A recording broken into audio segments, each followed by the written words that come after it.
জানেন ভাগ্যের দেবতা বৃহস্পতি। সে বৃহস্পতি কিন্তু এখন মানে এমন একটা জায়গা আছে, সে আপনাদের সেই জায়গাটা পরিবর্তন করবে। আমি বিশেষ করে মীন রাশির জন্য বলছি, কারণ মীন রাশি বৃহস্পতির ঘর, আর ওখানে শনি মহারাজ বসে আছেন। আর শনি মহারাজ কিন্তু ওখানে এখন বৃহস্পতির নক্ষত্রে আছেন, কিন্তু সেই নক্ষত্রটা কিন্তু ডেঞ্জারাস নক্ষত্র, মানে ওটা রুদ্রদেবের নক্ষত্র।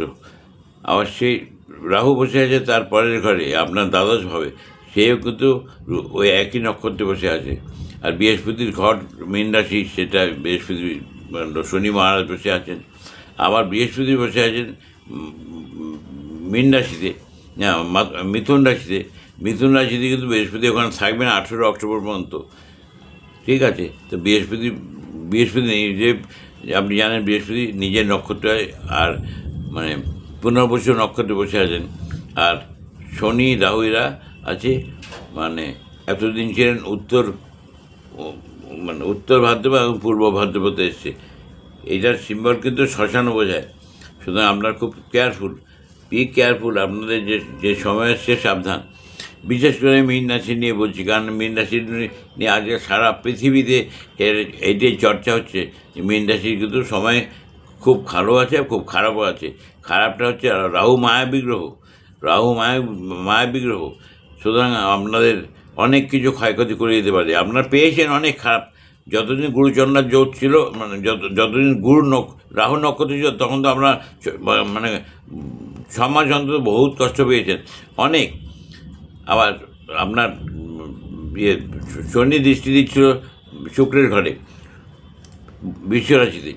সুতরাং এই কষ্টটি এখন সমাধান হতে চলেছে। বৃহস্পতি যখন এসছে তখন সমাধান হতে যাচ্ছে, কিন্তু বৃহস্পতি যখন এসছে তখন কিন্তু বৃহস্পতি রাহুকে দেখছিল, আর রাহুর নক্ষত্রে বৃহস্পতি বসেছিল বলে আপনারা অনেক কষ্ট পেয়েছেন, অনেক ঝামেলা, ঝুট ঝঞ্ঝাট, অনেক কিছু, মানে নানা রকম।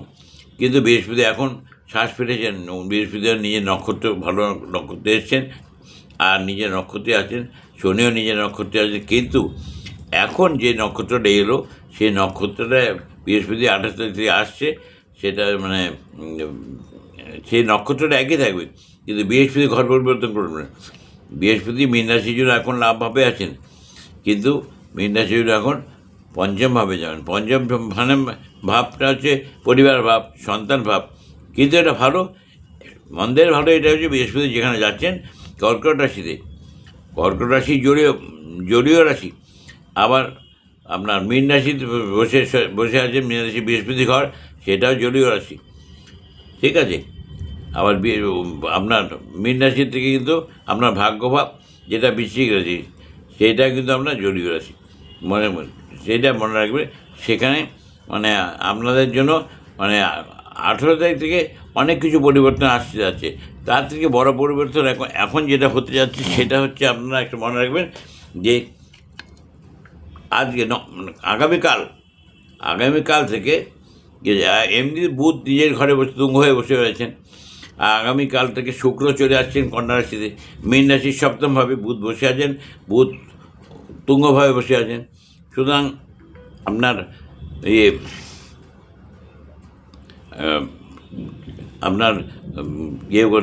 আপনার তুঙ্গভাবে বসে আছেন, সেখানে শুক্র 9 তারিখে শুক্র ঢুকে যাচ্ছে, শুক্র ওখানে থাকবে এই মাসটা, মানে পুরোটাই থাকবে। সেই জন্য শুক্রকে নিচস্থ হয়ে যাচ্ছে। শুক্র মীন রাশিতে তুঙ্গ আর কন্যা রাশিতে নিচস্থ হয়। আবার ওখানে সূর্যও বসে আছেন। সূর্যের সঙ্গে শুক্রের খুব একটা ভালো নেই, কারণ রাক্ষসের গুরু, সূর্যের সঙ্গে একটা শত্রুতা আছেই, যাদের গ্রহণটার জন্য হয়। সেখানে সূর্যের সঙ্গে বসে আছেন শুক্র, সঙ্গে বুধাদিত্য যোগও আছে। এই যে শ্রেষ্ঠ বুধাদিত্য যোগ, কারণ এই বুধ নিজের ঘরে থেকে তুঙ্গ অবস্থায় যখন বুধাদিত্য যোগ করছে, মানে ফলটা আপনি অনেক ভালো পাবেন, মীনাশিটা অনেক ভালো ফল পাবেন।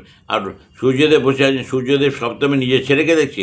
যতই শত্রুতা হোক, যতই ছেলের সঙ্গে শত্রুতা থাক, কিন্তু বাবার মন কিন্তু ছেলের জন্য সব জায়গা থাকে। সেজন্য সূর্য যখন শনি রাশিকে শনি মহারাজকে দেখছে মীন রাশিতে, কী হচ্ছে, সূর্যদেবের একটা মানে একটা আশীর্বাদ শনি মহারাজ পাবেন। কারণ যে শনি মহারাজ তো তারই পুত্র, সেই জন্য শনি মহারাজ কিন্তু 10 গুণ পাওয়ারফুল হয়ে গেলেন, 10 গুণ পাওয়ারফুল হয়ে গেলেন। সেখানে আপনারা করবেন, মানে চেষ্টা করবেন যে এখন সময়টাকে কাজে লাগান। আর শুক্র কিন্তু আপনাদের একটা জিনিস বলে যাচ্ছি, শুক্র আপনার সপ্তমে আছে। আপনাদের সপ্তমে শুক্র থাকা মানে শুক্র নিচস্থ অবস্থায় আছে, যদিও মানে ইয়ের সঙ্গে বুধ হয়তো ভঙ্গ করে দিতে পারে, সেটাই। কিন্তু আপনাদের স্বামী স্ত্রীর মধ্যে একটা মানে বা আপনারা যদি প্রেম করছেন সেখানে হতে পারে, যে কোনো কারণে আপনাদের উপরে একটা মানে অদ্ভুত কুপ্রভাব পড়বে। কারণ শনি দৃষ্টি দিচ্ছে, শনি দেখুন যেখানে বসে থাকে সেখানে কিন্তু সস্রাজ্য করে, কিন্তু যেখানে দেখে সেখানে অতি বিভাজ্য করে, উনি ভেঙে দেয়, সেই সম্পর্ক ভেঙে দেয়। কারণ শনি মহারাজের ক্যারেক্টারই দেয়, উনি যেখানে দেখেন, যেখানে দেখেন তৃতীয়, সপ্তম, দশম। সুতরাং আপনার সপ্তম হচ্ছে মীন রাশির সপ্তম হচ্ছে কন্যা। কন্যার উপরে যা হচ্ছে শনির দৃষ্টি হচ্ছে, মানে আপনাদের মানে শুক্র বসে আছে, শুক্র হচ্ছে আপনার ভোগের কারক, সেই ভোগও নষ্ট করে দেবে। আর বুধ ওখানে বসে আছে, বুধ ওখানে বসে মানে যাদের নাকি তুলা রাশি তাদের কিন্তু দ্বাদশভাবে হচ্ছে, যাদের সপ্তমে আছে সেখানে বুধ ভালো, কারণ বুধ সপ্তমে দৃষ্টি মীন রাশিকেও দেখছে, শুক্রও দেখছে, কারণ শুক্র নিজের উচ্চ ঘরকে দেখছে। কিন্তু উচ্চ ঘরকে দেখলে হবে না তো, যেমন মঙ্গল কর্কট রাশিতে নিচত্ব হয়ে যায়, যখন এখন মঙ্গল আছে তুলার থেকে মঙ্গল নিজের উচ্চ রাশি মকরকে দেখছে, সেটা শনির ঘর, ঠিক আছে। সেরকম মানে আপনারা যখন নিচত্ব ছিল মঙ্গল, তখন আপনারা অনেক ঝামেলা পেয়েছেন, অনেক হয়তো মানে কাটাচের রক্তভেদ বিভিন্ন রকম হয়েছে, অনেকের হয়েছে, মানে একদিন তো হয় না, 10 কোটি লোকেরই আছে, মানে মীন রাশি আছে, তুলা রাশি আছে, কন্যা রাশি আছে। সেজন্য আবার আপনাদের এই যে ঝামেলাটা হচ্ছে, আপনি হয়তো চাইছেন, আপনি মানে পুরুষ হোক মহিলা হোক যেই হোক, প্রত্যেকের আপনাদের প্রবলেমটা হচ্ছে কি জানেন তো, আপনাদের মানে কুমন্ত্রণা। আপনারা মনে রাখবেন, কোনো শাশুড়ি যদি ছেলে বা মেয়ের সংসারে নাক গলায়, আমাদের এই শাস্ত্রে বলেছে সেই সংসারের অমঙ্গল বা সেই সংসারে অশান্তি হতে পারে। আর মানে মা আসলে এমন একটা জিনিস যে বুকে ধরে বড় করেছে, মা ভাবে আমার ছেলেটা পরের হয়ে যাচ্ছে, সেই জন্য মাকে একরকম সবচেয়ে পরম মিত্র বলা হয়, আবার মাকে আবার সন্তানের শত্রুও বলা হয়। আপনারা দেখবেন আপনার সন্তান যদি বাইরে বেড়াতে গেছে বা কোনো কারণে, মা সবসময় কুচিন্তা করেন, এই যে আমার ছেলেটা ভালো আছে তো, বা আমার মেয়েটা ভালো আছে তো, রাস্তায় কোনো দুর্ঘটনা নেই, মানে এইসব নেগেটিভ চিন্তা করে। এই নেগেটিভ চিন্তাভাবনা কিন্তু অলরেডি মানুষের উপরে এফেক্ট পড়ে। আর সেইটাই মানে হচ্ছে মানে আপনাদের সংসারে কিন্তু এই যে মায়ের জন্য মানে শাশুড়ির দ্বারা আপনাদের সংসারে কিন্তু অশান্তি আসতে পারে। সুতরাং আপনাদের সবার শাশুড়ি যার কোন রেসপেক্ট করুন, আর কুমন্ত্রণা থেকে বাঁচুন। কারণ এটা উনি করছে না, প্রত্যেক মায়েরা ভাবেন, কারণ যে ছেলের মা ভাবে আমার বুকে করে আমি পেটে নিয়েছি, জন্ম দিয়েছি, ছেলেটা আমার ছেলের উপর অধিকার হয়ে গেল একটা মেয়ের, সে ছেলের মাও ভাববে। আবার মেয়ের মা ভাববে আমার ছেলে, আমার মেয়ে আমার ইয়েতে থাকবে না কেন, তো জামাই করবে, বরং আমার দিকটা দেখুক, জামাইকেও দেখুক। কিন্তু শাস্ত্রে বলেছে না, শাশুড়ি যদি মেয়ের সংসারে নাক গলায়, তাহলে কিন্তু মেয়ের সংসার ভেঙে যায়।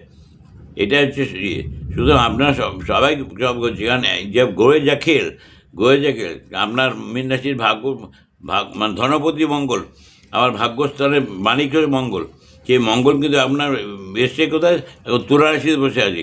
তুলা রাশি মানে আপনার অষ্টম স্থানে, সুতরাং একটু ব্যাড টাইমের মধ্যে যাচ্ছেন, কিন্তু তুলার থেকে চলে যাবে, তুলা শুক্রের ঘর, ওখানে বৃহস্পতি দৃষ্টি আছে বলে আপনারা হয়তো বেঁচে আছেন। তারপরে মঙ্গল চলে যাবে, মঙ্গল সরে যাবে যখন, মানে মঙ্গল তো একটা ঘরে 45 দিন থাকে, তার মঙ্গল সরে যাবে, মঙ্গল বৃশ্চিকে চলে যাবে নিজের ঘরে। আর তখন এই 18 তারিখ থেকে বৃহস্পতি চলে আসছে পঞ্চম ঘরে, মানে আপনার কর্কট রাশিতে। বৃহস্পতি পঞ্চম দৃষ্টি তখন পড়বে কোথায়? ওই বৃশ্চিক রাশিতে, মঙ্গলের ঘরে। তো মঙ্গল এখনও, মঙ্গল যেমন বৃহস্পতি দেখছে তুলায়, তখনও মঙ্গলকে বৃহস্পতি দেখবে। বৃহস্পতি সরে আসবে কর্কটে, আর তখন উনি পঞ্চম দৃষ্টি দেবে বৃশ্চিক রাশিতে।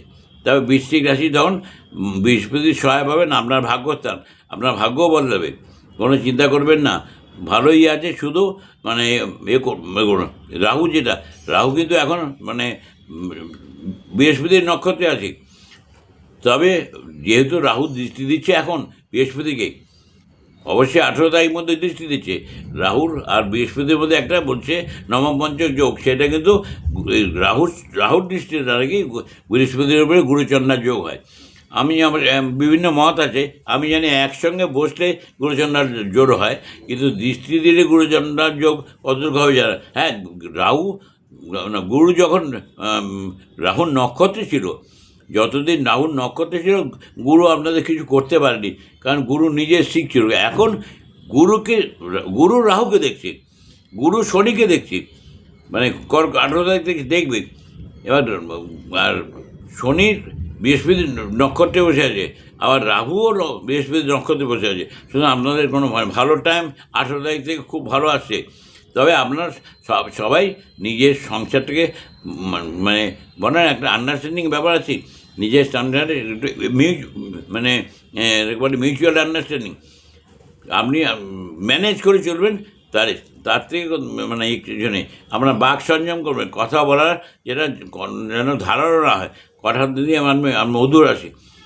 কিন্তু শত্রু যারা শত্রুতা করতে চায়, তারা পেছন দিকে ছুটি মারবে। সুতরাং তাহলে আপনি ধার্মিক থাকবেন, একটা জিনিস জানবেন, ধার্মিক লোককে রাহু নষ্ট করতে চায় না, পারে না। আর বৃহস্পতি আছেই আপনার সঙ্গে, কী চিন্তা করছেন? কোনো চিন্তার কোনো কারণ নেই। সুতরাং 18 তারিখ পর্যন্ত ঠিক আছে। তারপরে যে বড় গুরুচন্দ্রার যোগ হচ্ছে, সেটা বৃহস্পতি যখনই চলে যাবে কর্কট রাশির, তখন রাহুর উপর দৃষ্টি পড়বে না, তখন ডাইরেক্টলি মীন রাশির উপর দৃষ্টি পড়বে, নিজের ঘরকে দেখবে। তারপরে আপনার ভাগ্যস্থানকে দেখবে, মীন রাশির ভাগ্যস্থানকে দেখবে, মীন রাশির কর্মস্থানকে দেখবে, মীন রাশিকে দেখবে। বৃহস্পতি আপনাকে কোলে তুলে নেবে। সুতরাং আপনারা খুব আনন্দে থাকুন, ভালো থাকুন, সময়টা আসছে, ঘাবড়াবেন না।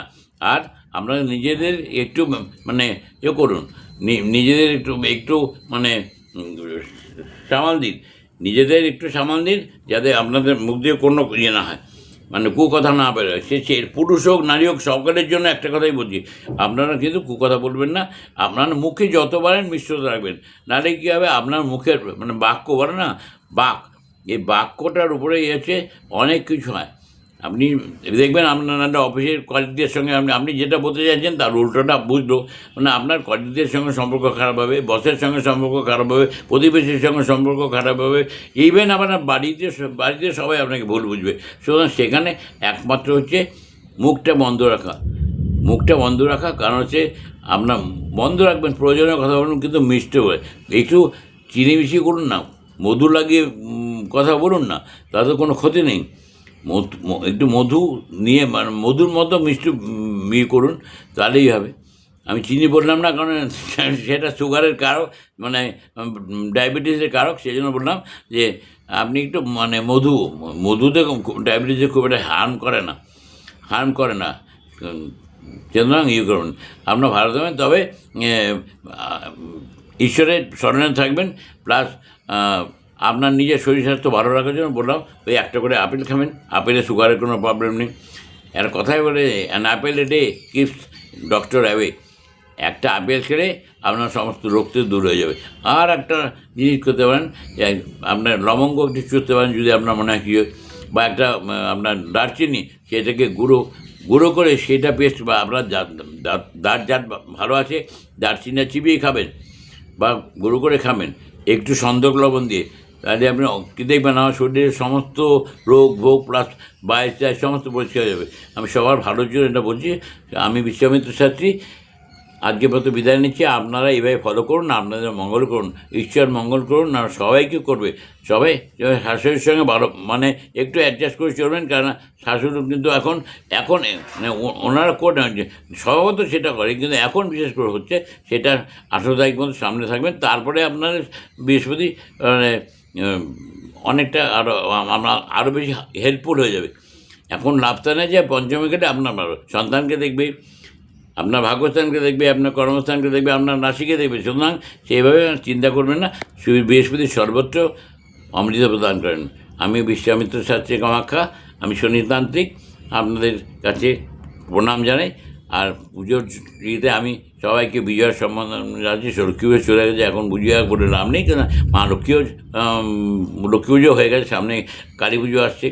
যাই হোক, আমি তো তান্ত্রিক, আমি যখন যেরকমভাবে করি, আমি আমার ঘরেই সমস্ত পুজো অর্চা করি। আমার ঘরে শনি প্রতিষ্ঠিত আছে, সুতরাং আমি শনি মহারাজ কী করি, আমার কামাখ্যায় আমি ছিলাম। আর কামাখ্যার সম্বন্ধে উল্টোপাল্টা কেউ যদি মানে ভিডিও দেখে দেখবেন না, কামাখ্যায় নরবলি হয় এই হয়, এসব দেখবেন না। এসব পয়সাকীয় কথা, ভুলবার কথা। আমি ওখানে জন্ম থেকে আছি, আমি জানি, সেই জন্য আপনারা করবেন না। ঠিক আছে, ভালো থাকবেন। আর একটু পারলে আমাকে একটু সাবস্ক্রাইব করুন, না আমি ভিডিও করতে পারছি না। ভিডিও করলে আমার এটা ইউটিউব দিয়ে কেটে দিচ্ছে। আপনাদের সাবস্ক্রিপশন বাড়লে তাহলে আমি সাবস্ক্রিপশনটা যে টাকা পাবো বলে বলছি না। আমি তো নিরামিষ খাই, একবেলা খাই, আর ওষুধ ভাতে আমার চলে যায়। সুতরাং আমি সে না, ওরা সাবস্ক্রিপশনটা যদি বাড়ে তাহলে ওরা অ্যাডভার্টাইজমেন্ট পাবে, তাই জন্য ওদের ইনকাম হবে। তাই জন্য আমি যদি ভিডিওটা পপুলার না হয়, ভিডিওটা যদি আপনার বড় না করতে পারে, আপনারা বুঝতে পারবেন না, আমি বোঝাতে পারবো না। সেই জন্য আপনারা দয়া করে সাবস্ক্রাইব করবেন। আমি এত কিছু জানতাম না, আমি এখন যারা আমার শিষ্য তারাই শিখিয়ে দিচ্ছে। তারপরে আপনি ভিডিওটা করুন, আপনি সবাইকে বলুন সাবস্ক্রিপশনটা যেন করে, কারণ সাবস্ক্রিপশনার ওনাদেরও লাভ, আপনাদেরও লাভ হয়। আপনার কিছু আমি যেটা বলবো সেটা বুঝতে পারবেন, যদি অবশ্যই আপনাদের ভালো লাগে। আমি কিন্তু শনি সাধক, একটা কথা বলেছি, শনি সাধক। সারা ভারতবর্ষে শনি সাধক আছে 3 জন, সারা ভারতবর্ষে। সুতরাং আমি শনিতান্ত্রিক। আপনাদের মঙ্গল হবে সেটা আমি বলতে পারি। শনি মহারাজ মানুষকে কোটিপতি করে দেবে। আবার শনি মহারাজ যদি মানে আপনার উপর কর্মের উপর মানে অসন্তুষ্ট হয়ে কোটিপতিকে ভিখারিপতি বানিয়ে দিতে পারে। ভয় পাবেন না, শনি মহারাজ ন্যায়ের দেবতা। আপনি ভালো কর্ম করুন, আপনাকে ভালো ফল দেবেই। নমস্কার, বিশ্বামিত্র শাস্ত্রী, আজকের মতো আসি। আসো দাদা, আসো।